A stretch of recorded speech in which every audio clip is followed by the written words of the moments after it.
ಚಿಕ್ಕಬಳ್ಳಾಪುರ ಲೋಕಸಭಾ ಚುನಾವಣೆಯ ನಾಮಿನೇಷನ್ ಸಂದರ್ಭದಲ್ಲಿ ತುಂಬ ಇಂಟ್ರೆಸ್ಟಿಂಗ್ ಆದಂಥ ಸಂಗತಿಗಳು ನಡೀತು. ನಾಮಿನೇಷನ್ ಆದ ಬಳಿಕ ಸಾರ್ವಜನಿಕ ಸಮಾರಂಭದಲ್ಲಿ ಬಿಜೆಪಿಯ ಅಭ್ಯರ್ಥಿ ಆಗಿರುವಂಥ ಡಾಕ್ಟರ್ ಕೆ ಸುಧಾಕರ್ ಭಾವನಾತ್ಮಕವಾಗಿ ಜನರಿಗೆ ಅಪೀಲನ್ನು ಮಾಡಿದ್ರು. ಈಗಾಗಲೇ ಕಳೆದ 10 ತಿಂಗಳಿಂದ ವನವಾಸವನ್ನು ಯಾವುದೇ ತಪ್ಪಿಲ್ದಿದ್ರೂ ಕೂಡ ನಾನು ಮಾಡ್ತಿದ್ದೀನಿ, ನಾನು ಮಾಡಿದ ತಪ್ಪಾದರೂ ಏನು ಅಂತ ಭಾವುಕರಾಗಿ ಕಣ್ಣಿಡ್ತಾ ಜನರಿಗೆ ಪ್ರಶ್ನೆ ಮಾಡಿದ್ರು.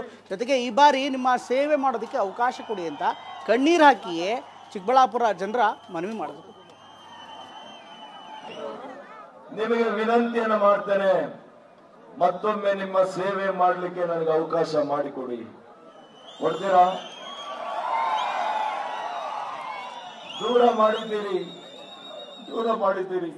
ಕಳೆದ 10 ತಿಂಗಳಲ್ಲಿ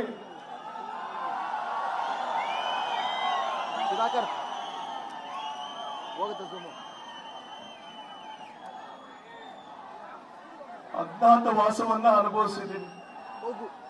ನಾನೇನು ತಪ್ಪು ಮಾಡಿಲ್ಲ. ದಯವಿಟ್ಟು ನಿಮ್ಮ ಸೇವೆಯನ್ನ ನಿಮ್ಮ ಮಗನಾಗಿ ನಾನು ಮಾಡ್ತೀನಿ. ನಮಸ್ಕಾರ.